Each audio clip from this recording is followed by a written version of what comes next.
Hola, bienvenidos al día 159 del reto 366-2024. El devocional de hoy se llama Pruebas y Tentaciones. John Wimber, pastor estadounidense y pionero del movimiento La Viña, ejerció enorme influencia en la iglesia en todo el mundo.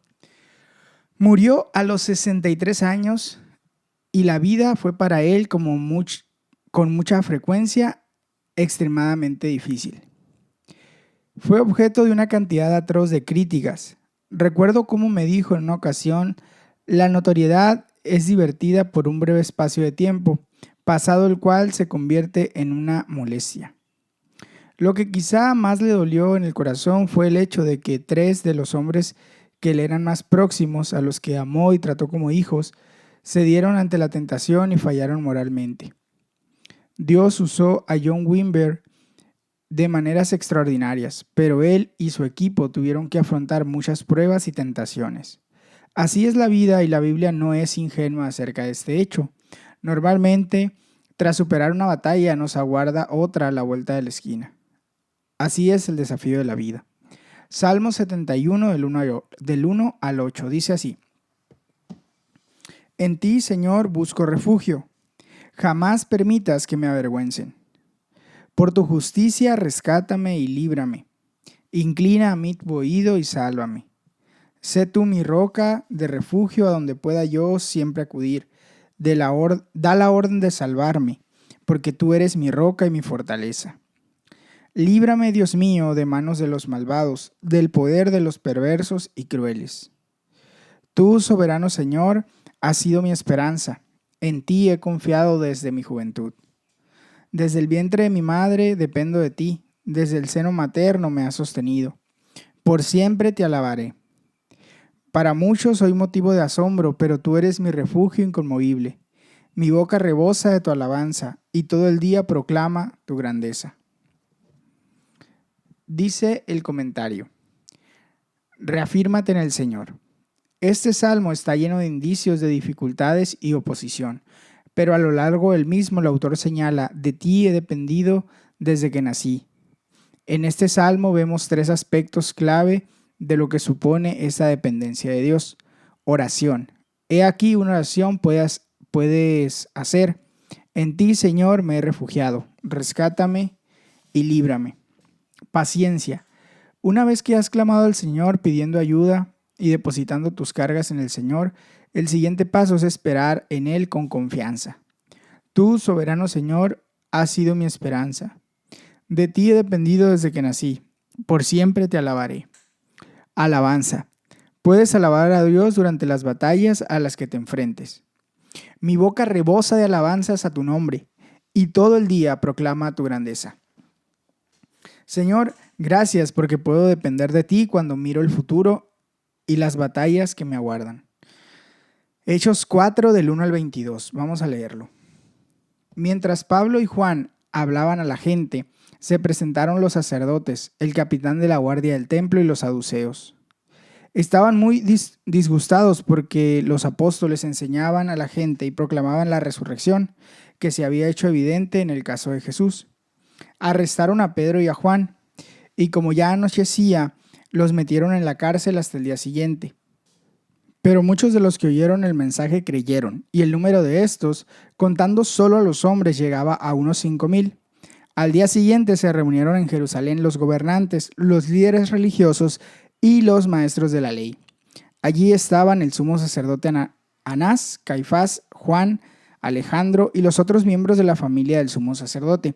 Hicieron que Pedro y Juan comparecieran ante ellos y comenzaron a interrogarlos. ¿Con qué poder o en nombre de quién hicieron ustedes esto? Pedro, lleno del Espíritu Santo, respondió: gobernantes del pueblo y líderes religiosos, hoy se nos procesa por haber favorecido a un paralítico y se nos pregunta cómo fue sanado. Sepan pues todos ustedes y todo el pueblo de Israel que este hombre está aquí delante de ustedes sano gracias al nombre de Jesucristo de Nazaret, crucificado por ustedes, pero resucitado por Dios. Jesucristo es la piedra que desecharon ustedes los constructores y que ha llegado a ser la piedra angular. De hecho, en ningún otro hay salvación, porque no hay bajo el cielo otro nombre dado a los hombres mediante el cual podamos ser salvos. Los gobernantes, al ver la osadía con que hablaban Pedro y Juan, y al darse cuenta de que eran gente sin estudios ni preparación, quedaron asombrados y reconocieron que habían estado con Jesús. Además, como vieron que los acompañaba el hombre que había sido sanado, no tenían nada que alegar. Así que les mandaron que se retiraran del consejo y se pusieron a deliberar entre sí. ¿Qué vamos a hacer con estos sujetos? Es un hecho que por medio de ellos ha ocurrido un milagro evidente. Todos los que viven en Jerusalén lo saben y no podemos negarlo. Para evitar que este asunto siga divulgándose entre la gente, vamos a amenazarlos y así no volverán a hablar de ese nombre a nadie. Los llamaron y les ordenaron terminantemente que dejaran de hablar y enseñar acerca del nombre de Jesús. Pero Pedro y Juan replicaron: ¿es justo delante de Dios obedecerlos a ustedes en vez de obedecerle a Él? Júzguenlo ante ustedes mismos. Nosotros no podemos dejar de hablar de lo que hemos visto y oído. Después de nuevas amenazas los dejaron irse. Por causa de la gente no hallaban manera de castigarlos. Todos alababan a Dios por lo que había sucedido, pues el hombre que había sido milagrosamente sanado tenía más de 40 años. Dice el comentario: recibe valentía al estar con Jesús. El cristianismo auténtico está destinado a suscitar la oposición y conllevar pruebas de un tipo u otro. Aquí los discípulos han sido encarcelados y sometidos a juicio porque, en efecto, se les acusa del crimen de ser cristianos, aunque no usaban ese nombre por entonces. No ha habido ningún periodo de la historia en la que los cristianos no hayan sido perseguidos por este crimen en alguna parte del mundo. No se discutía si el hombre había sido sanado. En los evangelios Jesús es quien hace los milagros, mientras que en Hechos estos son realizados por gente ordinaria en su nombre. Cuando se les pregunta ¿con qué poder o en nombre de quién hicieron ustedes esto?, Pedro responde lleno del Espíritu Santo: gracias al nombre de Jesucristo de Nazaret, crucificado por ustedes, pero resucitado por Dios. Hoy puedes orar de la misma poderosa manera. Pedro tuvo la audacia de decir a los jueces que eran culpables de crucificar al Salvador del mundo. Habían rechazado y crucificado a Jesús, y Pedro había tenido miedo de admitir ante una sierva que conocía a Jesús. Ahora es una persona transformada que proclama a Jesús y la resurrección en público, ante el tribunal donde Jesús fue juzgado y a 500 metros de donde fue crucificado. La clave era que Pedro se había encontrado con Jesús resucitado y estaba lleno del Espíritu Santo.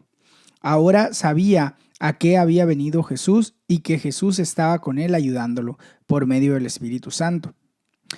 Pedro continúa: de hecho, en ningún otro hay salvación, porque no hay bajo el cielo otro nombre dado a los hombres mediante el cual podamos ser salvos. No es de sorprender que los gobernantes, al ver la osadía con que hablaban Pedro y Juan y al darse cuenta de que eran gente sin estudios ni preparación, quedaron asombrados y reconocieron que habían estado con Jesús. Puede que Pedro y Juan no hubieran recibido mucha educación formal, pero habían estado en la escuela con Jesús y eran sus discípulos. Habían asistido a la Universidad de la Palabra de Dios y ahora estaban estudiando en la Universidad del Espíritu Santo. Mucha gente que Dios ha usado grandiosamente han sido personas con muy poca educación.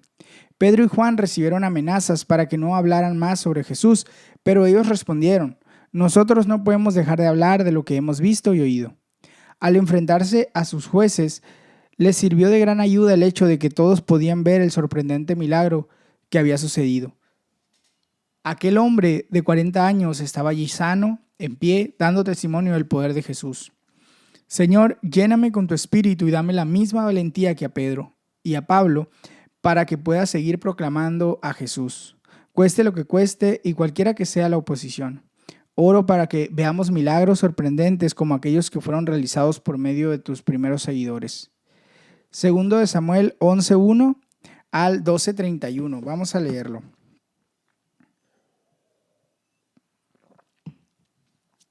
Dice así, en la primavera, que era la época en que los reyes salían de campaña, David mandó a Joab con la guardia real y todo el ejército de Israel para que aniquilara a los amonitas y sitiara la ciudad de Rabá, pero David se quedó en Jerusalén.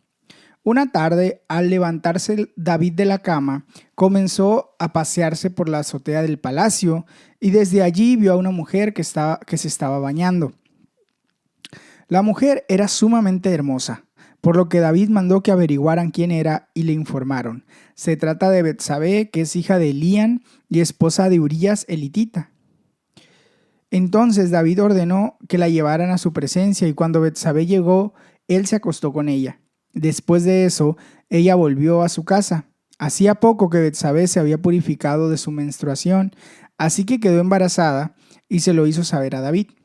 Entonces David envió este mensaje a Joab: mándame aquí a Urías elitita. Y Joab así lo hizo. Cuando Urías llegó, David preguntó cómo estaba Joab y los soldados y cómo iba la campaña. Luego dijo: vete a tu casa y lávate los pies.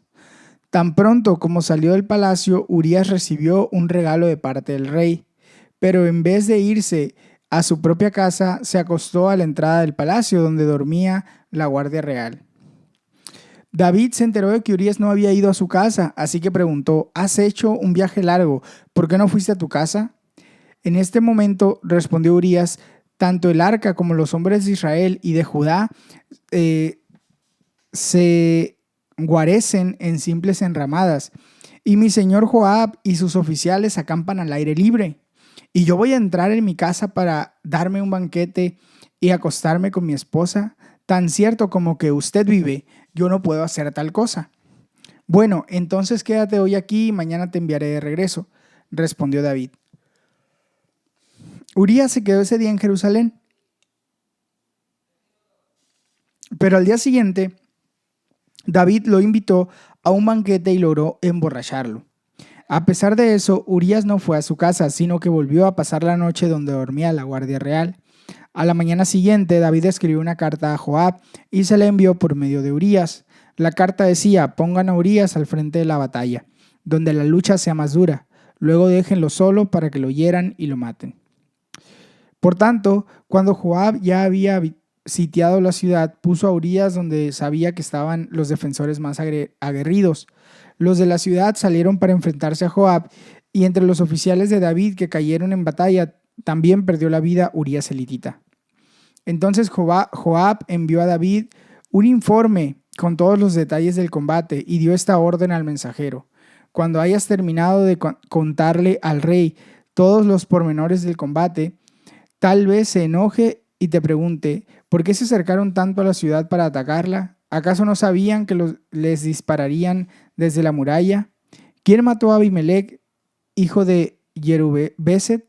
¿No fue acaso una mujer la que arrojó una piedra de molino desde la muralla de Tebes y lo mató? ¿Por qué se acercaron tanto a la muralla? Pues si te hace estas preguntas, respóndele: también ha muerto Urías elitita, su siervo. El mensajero partió y al llegar contó a David todo lo que Joab había mandado decir. Los soldados enemigos nos estaban venciendo, dijo el mensajero, pero cuando nos atacaron a campo abierto pudimos rechazarlos hasta la entrada de la ciudad. Entonces los arqueros dispararon desde la muralla a los soldados de su majestad, de modo que murieron varios de los nuestros. También ha muerto Urías elitita, su siervo. Entonces dijo David al mensajero: dile a Joab de mi parte que no se aflija tanto por lo que ha pasado, pues la espada devora sin discriminar. Dile también que reanude el ataque contra la ciudad hasta destruirla, y anímalo. Cuando Betsabé se enteró de que Urías, su esposo, había muerto, hizo duelo por él. Después del luto, David mandó que se le llevara al palacio y la tomó por esposa. Con el tiempo, ella le dio un hijo. Sin embargo, lo que David había hecho desagradó al Señor. Segundo libro de Samuel, capítulo 12. El Señor envió a Natán para que hablara con David. Cuando se presentó ante David, dijo: 2 hombres vivían en un pueblo. El uno era rico y el otro pobre. El rico tenía muchísimas ovejas y vacas. En cambio, el pobre no tenía más que una sola ovejita que él mismo había comprado y criado. La ovejita creció con él y con sus hijos, comía de su plato, bebía de su vaso y dormía en su regazo. Era para ese hombre como su propia hija. Pero sucedió que un viajero llegó de visita a casa del hombre rico, y como éste no quería matar a ninguna de sus propias ovejas o vacas para darle de comer al huésped, le quitó al hombre pobre su única ovejita. Tan grande fue el enojo de David contra aquel hombre que respondió a Natán: tan cierto como que el Señor vive, quien hizo esto merece la muerte. ¿Cómo pudo hacer algo tan ruin? Ahora pagará 4 veces el valor de la oveja. Entonces Natán dijo a David: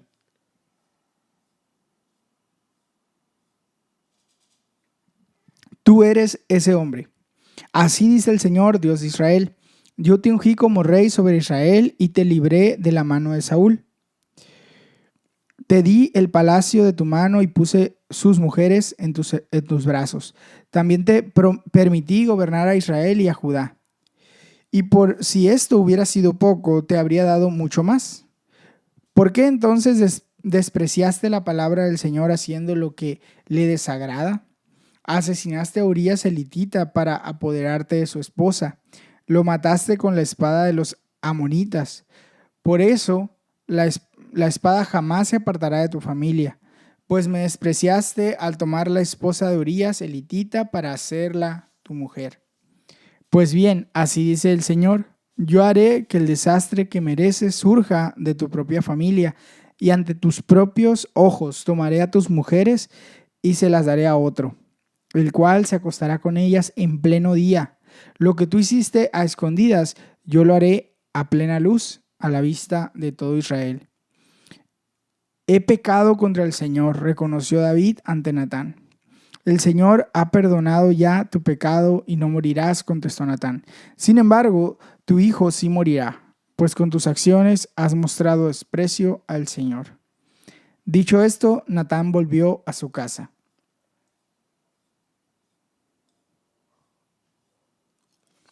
Y el Señor hirió al hijo que la esposa de Urías había dado a David, de modo que el niño cayó gravemente enfermo. David se puso a rogar a Dios por él. Ayunaba y pasaba la noche tirado en el suelo. Los oficiales de su corte iban a verlo y le rogaban que se levantara, pero él se resistía y aún se negaba a comer con ellos. 7 días después el niño murió. Los oficiales de David tenían miedo de darle la noticia, pues decían: si cuando el niño estaba vivo hablábamos al rey y no se hacía caso, ¿qué locura no hará ahora si le decimos que el niño ha muerto? Pero David, al ver que sus oficiales estaban cuchicheando, se dio cuenta de lo que había pasado y preguntó: ¿ha muerto el niño? Sí, ya ha muerto, respondieron. Entonces David se levantó del suelo y enseguida se bañó y se perfumó. Luego se cambió de ropas y fue a casa del Señor para adorar. Después regresó al palacio, pidió que le sirvieran alimentos y comió. ¿Qué forma de actuar es esta?, preguntaron los oficiales. Cuando el niño estaba vivo, usted ayunaba y oraba, pero ahora que se ha muerto, usted se levanta y se pone a comer. David respondió: es verdad que cuando el niño estaba vivo, yo ayunaba y oraba, pues pensaba: quién sabe, tal vez el Señor tenga compasión de mí y permita que el niño viva. Pero ahora que ha muerto, ¿qué razón tengo para ayunar? ¿Acaso puede devolverle la vida? Yo iré a donde él está, aunque él ya no volverá a mí. Luego David fue a consolar a su esposa y se unió a ella. Betsabé le dio un hijo al que llamó Salomón. El Señor amó al niño y mandó a decir por medio del profeta Natán que le pusieran por nombre Jededías, por disposición del Señor. Mientras tanto, Joab había atacado la ciudad amonita de Rabá y capturado la fortaleza real. Entonces envió unos mensajeros a decirle a David: acabo de atacar a Rabá y he capturado los depósitos de agua. Ahora pues le pido a usted que movilice el resto de las tropas para sitiar y capturar la ciudad. Si no, lo haré yo mismo y le pondrán mi nombre. Por tanto, David, movilizando todas las tropas, marchó contra Rabá, la atacó y la capturó. Al rey de los amonitas le quitó la corona de oro que tenía puesta. la cual pesaba 1 talento y estaba adornada con piedras preciosas. Luego se le pusieron, luego se la pusieron a David. Además, David saqueó la ciudad y se llevó un botín inmenso. Expulsó de ahí a sus habitantes y los puso a trabajar con sierras, picos y hachas de hierro. Y también los forzó a trabajar en los hornos de ladrillos. Lo mismo hizo con todos los pueblos amonitas, después de lo cual regresó a Jerusalén con todas sus tropas.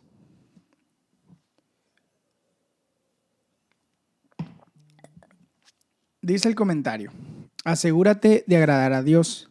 Puede que en la cultura contemporánea las palabras tú eres ese hombre sean palabras de admiración, pero en la Biblia son de las palabras más inquietantes.